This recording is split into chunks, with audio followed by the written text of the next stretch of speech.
A standoff, a child hostage, and an officer-involved shooting. Dramatic moments in Shelbyville last night, and now the TBI is on the case. Our Rebecca Schleicher brings us the story and new background information about the man who was killed by police.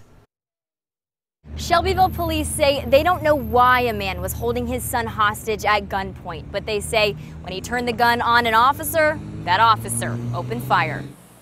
They were quiet. It was a quiet family. His son used to come out and walk the dog all the time. She goes back and forth to work. I think he was disabled. So that family's door is locked. A biohazard sign warns others to keep out after Shelbyville Police shot 53-year-old Jeff Hosea in his camper Wednesday night. They threw open that door in there and they rushed in, and all I heard was 2 shots. Police got the call from a family friend who was on the line with Hosea's son, afraid for his life. A young child like that being in the residence when this happens and seeing his father and the officers go through this situation has to be a traumatic experience. After a 10-minute standoff, police say Hosea turned the gun on an officer. That officer shot and killed him.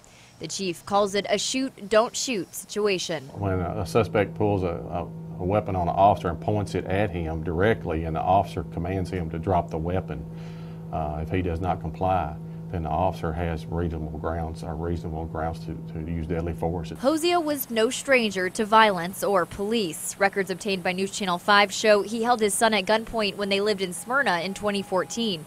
His son told detectives, "It was the scariest moment of my life." The report says Hosea also punched his wife after he ran out of pills and wanted hers. Next thing I know, they're dragging him out and tearing all that fence and stuff down. So 2 years later, his life ends in tragedy.